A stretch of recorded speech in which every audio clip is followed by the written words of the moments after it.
नमस्कार, मैं हूं अंकुर और आप देख रहे हैं सत्य हिंदी का न्यूज बुलेटिन। एक नजर अब तक की सुर्खियों पर। दिल्ली हाई कोर्ट ने स्वीडन में रहने वाले भारतीय मूल के प्रोफेसर अशोक स्वैन की ओवरसीज सिटीजन ऑफ इंडिया यानी ओसीआई कार्ड रद्द करने के केंद्र सरकार के आदेश को पलट दिया है, निरस्त कर दिया है। जस्टिस सचिन दत्ता की बेंच ने अशोक स्वैन की ओसीआई कार्ड निरस्त करने के आदेश को निरस्त करने का आदेश दिया। इससे पहले हाई कोर्ट ने 15 जनवरी को फैसला सुरक्षित रख लिया था। कोर्ट ने इस मामले में 11 सितंबर 2023 को केंद्र सरकार को नोटिस जारी किया था। 30 जुलाई 2023 को केंद्र सरकार ने अपने आदेश में स्वैन का ओसीआई कार्ड निरस्त कर दिया था। स्वैन ने अपनी याचिका में कहा था कि वर्तमान सरकार और उसकी नीतियों का विरोध करने की वजह से उन्हें निशाना बनाया जा रहा है। स्वैन ने कहा था कि उसके पहले भी फरवरी 2022 में केंद्र सरकार की आलोचना करने की वजह से उनका ओसीआई कार्ड निरस्त कर दिया गया था। उन्होंने ना तो कोई भड़काऊ भाषण दिया था और ना ही भारत विरोधी गतिविधि में शामिल रहे। एक प्रोफेसर होने के नाते वो सरकार की नीतियों पर चर्चा कर। क्या देश की पुलिस वर्दी के पीछे छिपा एक गहरा पूर्वाग्रह लिए चल रही है? सीएसडीएस की ताजा रिपोर्ट ने एक चौंकाने वाला सच उजागर किया है। देश के कई पुलिसकर्मी मुस्लिम समुदाय को स्वाभाविक अपराधी मानते हैं। दिल्ली, राजस्थान, महाराष्ट्र और गुजरात जैसे राज्य इस पूर्वाग्रह के केंद्र में हैं, जहां कानून के रखवाले खुद निष्पक्षता की कसौटी पर सवालों के घेरे में हैं। दरअसल हाल ही में प्रकाशित status of policing in India report 2025 police torture and accountability ने भारतीय पुलिस बल में एक गंभीर और चिंताजनक मुद्दे को उजागर किया। रिपोर्ट में दावा किया गया है कि हिंदू पुलिसकर्मी सबसे अधिक इस धारणा को मानते हैं कि मुस्लिमों का झुकाव स्वाभाविक रूप से अपराध करने की ओर होता है, जबकि सिख पुलिसकर्मियों में ये सोच सबसे कम पाई गई। रोचक यह है कि हर 5 में से 2 मुस्लिम पुलिसकर्मी यानी 40% मानते हैं कि मुस्लिम स्वाभाविक रूप से अपराध करने की ओर प्रवृत्त होते हैं। सर्वे में शामिल लगभग 1/3 मुस्लिम और हिंदू पुलिसकर्मी ये भी सोचते हैं कि ईसाई बहुत हद तक या कुछ हद तक अपराध करने की ओर प्रवृत्त होते हैं। ये सर्वेक्षण 16 राज्यों और राष्ट्रीय राजधानी में 82 स्थानों, पुलिस स्टेशन, पुलिस लाइन और अदालतों में विभिन्न रैंकों के 8,276 पुलिसकर्मियों पर किया गया। अध्ययन के अनुसार दिल्ली में सर्वे किए गए 39% पुलिसकर्मी मानते हैं कि मुस्लिम बहुत हद तक अपराध करने की ओर प्रवृत्त होते हैं, जबकि 23% का मानना है कि वो कुछ हद तक प्रवृत्त होते हैं। राजस्थान में 70%, महाराष्ट्र में 68%, मध्य प्रदेश में 68%, पश्चिम बंगाल में 68%, गुजरात में 67% और झारखंड में 66% पुलिसकर्मियों का मानना है कि मुस्लिम समुदाय बहुत हद तक या कुछ हद तक अपराध करने की ओर स्वाभाविक रूप से झुका हुआ है। कर्नाटक में ऐसा करने वाले 61% हैं। कर्नाटक में केवल 7% पुलिसकर्मी मानते हैं कि मुस्लिम बिल्कुल भी अपराध की ओर प्रवृत्त नहीं हैं। गुजरात के पुलिसकर्मियों में सबसे अधिक हिस्सा यानी 68% ऐसा मानता है कि दलित स्वाभाविक रूप से अपराध करने की ओर प्रवृत्त हैं। महाराष्ट्र में 52% और मध्य प्रदेश में 51% पुलिसकर्मी भी मानते हैं कि दलित बहुत हद तक या कुछ हद तक अपराध करने की ओर प्रवृत्त हैं। कर्नाटक में ये 46% है, गुजरात में 56% और ओडिशा में 51% पुलिसकर्मी मानते हैं कि आदिवासी स्वाभाविक रूप से अपराध करने की ओर झुके हुए हैं। रिपोर्ट में यह भी कहा गया है कि हर 5 में से 2 पुलिसकर्मी मानते हैं कि प्रवासी स्वाभाविक रूप से अपराध करने की ओर झुके हुए हैं। आधे से अधिक पुलिसकर्मियों का मानना है कि हिजड़ा, ट्रांसजेंडर और समलैंगिक लोग समाज पर बुरा प्रभाव डालते हैं और पुलिस को उनके साथ सख्ती से निपटना चाहिए। महाराष्ट्र के डिप्टी सीएम एकनाथ शिंदे पर टिप्पणी मामले में कॉमेडियन कुणाल कामरा को कोर्ट से फिलहाल राहत मिल गई है। कानूनी मामलों की वेबसाइट लाइव के मुताबिक मद्रास हाई कोर्ट ने कामरा को 7 अप्रैल तक अग्रिम जमानत दे दी है। इस मामले में कुणाल कामरा के खिलाफ मुंबई के खार पुलिस स्टेशन में एफआईआर दर्ज कराई गई थी, लेकिन तमिलनाडु का निवासी होने के नाते कामरा ने मद्रास हाईकोर्ट का रुख किया था। कुणाल कामरा के वकील वी सुरेश ने कामरा को उनके नए स्टैंड अप वीडियो नया भारत के प्रसारण के बाद मिली जान से मारने की धमकियों का हवाला देते हुए तुरंत राहत की अपील की थी। मद्रास हाईकोर्ट के जस्टिस सुंदर मोहन ने कहा कि प्रथम दृष्टया ये लगता है कि कामरा सुरक्षा के लिए महाराष्ट्र की अदालतों का रुख करने में असमर्थ हैं, इसलिए ये अदालत उन्हें अग्रिम जमानत देने के लिए तैयार है। सुप्रीम कोर्ट ने जस्टिस यशवंत वर्मा के खिलाफ एफआईआर दर्ज करने की मांग वाली याचिका खारिज कर दी। ये याचिका एडवोकेट मैथ्यू जे नेदुम्परा ने दायर की थी। उनकी याचिका को जस्टिस अभय ओका की अध्यक्षता वाली 2 जजों की बेंच ने प्रीमैच्योर बताया। प्रीमैच्योर याचिका का मतलब है कि संबंधित मामले में अंतिम निर्णय या कार्रवाई की जाने से पहले दायर की गई याचिका। जस्टिस अभय ओका ने कहा, इन हाउस बेंच पूरी होने के बाद कई विकल्प खुले हैं। सीजीआई एफआईआर दर्ज करने का निर्देश दे सकते हैं। आज इस पर विचार करने का समय नहीं है। इन हाउस रिपोर्ट के बाद सभी विकल्प खुले हैं। बता दें, जस्टिस यशवंत वर्मा पर आरोप लगे हैं कि नई दिल्ली स्थित उनके सरकारी आवास से भारी मात्रा में कैश मिला। 14 मार्च को उनके आवास के एक स्टोर रूम में आग लगी थी, जहां पर कथित तौर पर उनके घर से बड़ी मात्रा में कैश मिला।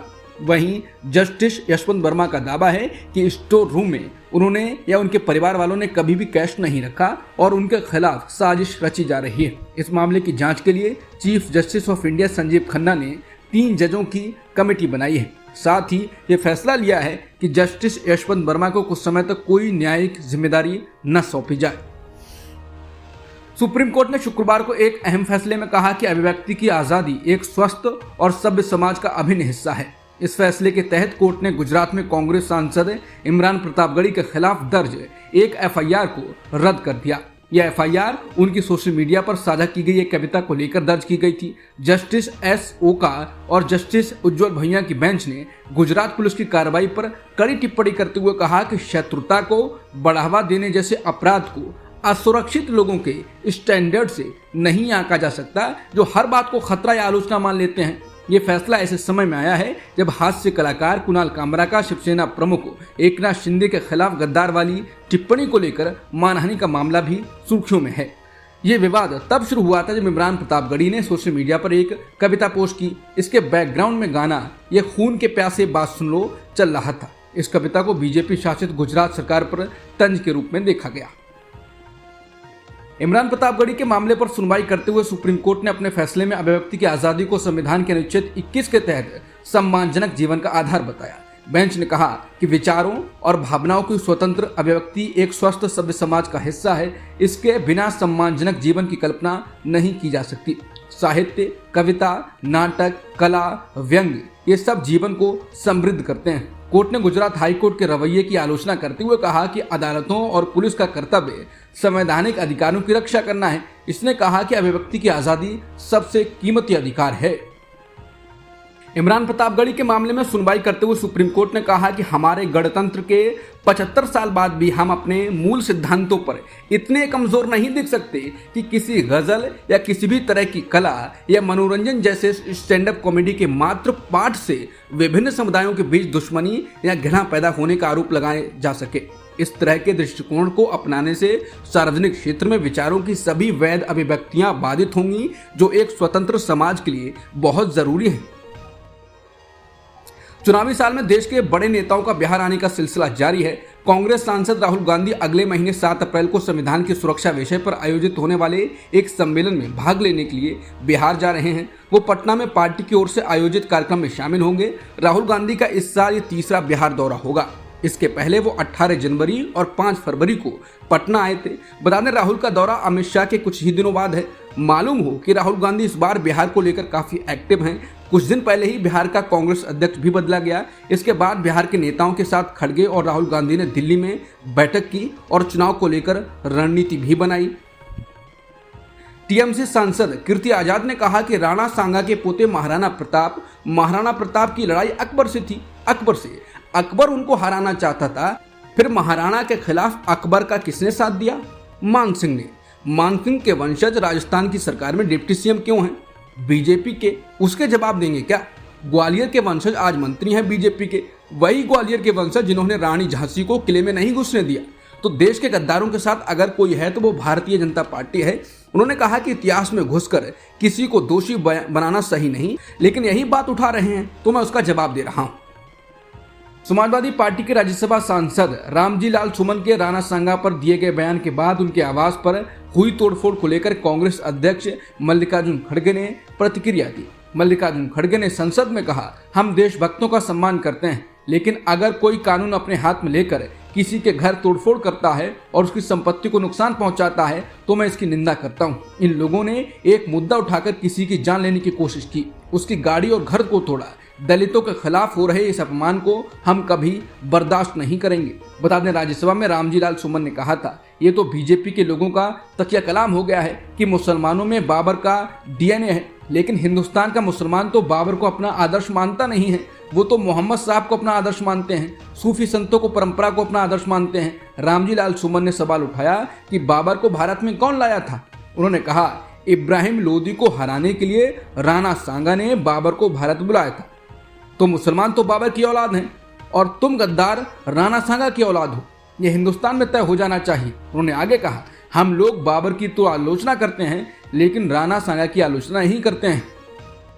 बीजेपी के नेता सुब्रमण्यम स्वामी ने अब मोदी को कोर्ट में खींचने की बात कही है। उन्होंने कहा है कि मैंने मोदी के भ्रष्टाचार पर किसी भी अदालत में एक भी मामला दायर नहीं किया। इसका कारण यह है, ये तो विपक्षी दलों का कर्तव्य है, लेकिन मोदी और गांधी के बढ़ते सहयोग को देखते हुए मैं सोच रहा हूं कि क्या मुझे मोदी के खिलाफ भी भ्रष्टाचार का मामला दायर करना चाहिए।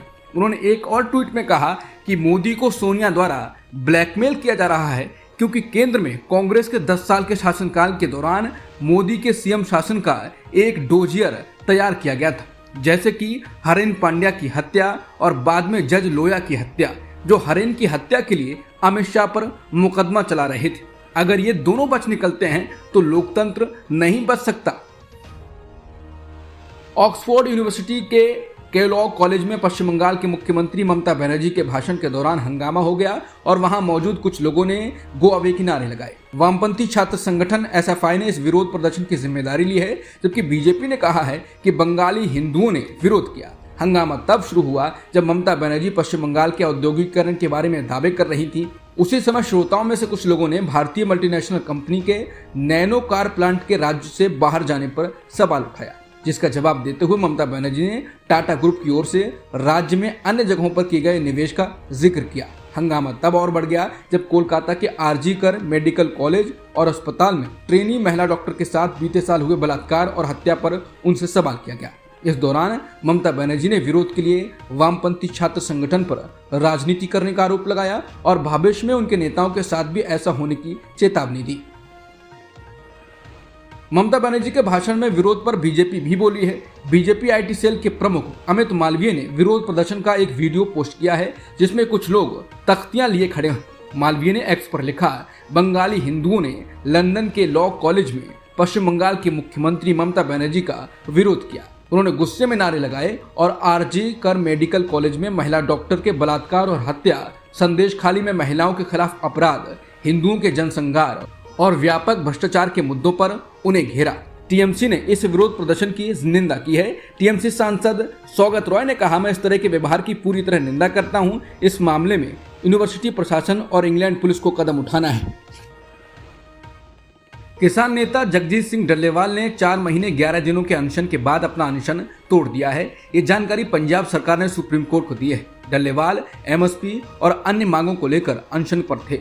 उनकी हालत पिछले 2 महीनों से नाजुक बनी हुई थी। इससे पहले पंजाब पुलिस ने शंभू और खनौरी बॉर्डर से किसानों को हटाया था, जिसके बाद लगभग 1400 किसानों को हिरासत में लिया गया था। प्रधानमंत्री नरेंद्र मोदी 3 अप्रैल से 6 अप्रैल तक थाईलैंड और श्रीलंका के दौरे पर रहेंगे। ये जानकारी भारतीय विदेश मंत्रालय ने शुक्रवार को दी। विदेश मंत्रालय ने बताया कि 3 और 4 अप्रैल को पीएम मोदी थाईलैंड के दौरे पर रहेंगे। इस दौरान वो बैंकॉक में होने वाले बिम्स्टेक समिट में हिस्सा लेंगे। पीएम मोदी 3 अप्रैल को थाईलैंड के प्रधानमंत्री से भी मिलेंगे। प्रधानमंत्री नरेंद्र मोदी थाईलैंड के दौरे के बाद श्रीलंका जाएंगे। पीएम मोदी की श्रीलंका के राष्ट्रपति अनुराग कुमारा दिसानायके से द्विपक्षीय वार्ता होगी। नेपाल में राजशाही को लेकर चल रहे प्रदर्शन के बीच हालात बिगड़ने की खबरें आ रही हैं। काठमांडू में राजशाही की बहाली समर्थकों और सुरक्षा बलों के बीच झड़प हुई है। इसमें एक शख्स की मौत हुई है। राजा समर्थकों के हिंसक प्रदर्शन के मद्देनजर नेपाल के प्रधानमंत्री केपी शर्मा ओली ने अपने आवास पर आपात बैठक बुलाई। म्यांमार में आज भूकंप के बेहद तीव्र झटके महसूस किए गए, जिसका खतरनाक थाईलैंड की राजधानी बैंकॉक समेत पूर्वोत्तर भारत के राज्यों में भी महसूस। रिएक्टर स्केल पर आए 7.7 की तीव्रता वाले शक्तिशाली भूकंप का केंद्र म्यांमार का सागा इंग क्षेत्र रहा। म्यांमार में भूकंप के चलते भारी तबाही देखने को मिली और इसके चलते म्यांमार की सरकार ने इस मुश्किल समय में अंतर्राष्ट्रीय मदद मांगी है।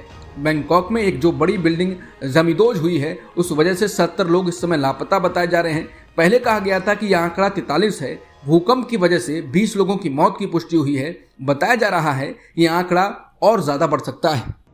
अब तक की सुर्खियों में इतना ही। बाकी खबरों के लिए बने रहिए सत्यहिंदी.com के साथ। Copyright disclaimer under Section 107 of the Copyright Act 1976. Allowance is made for fair use for purposes such as criticism, comment, news reporting, scholarship, and research. Fair use is a use permitted by copyright statute that might otherwise be infringing.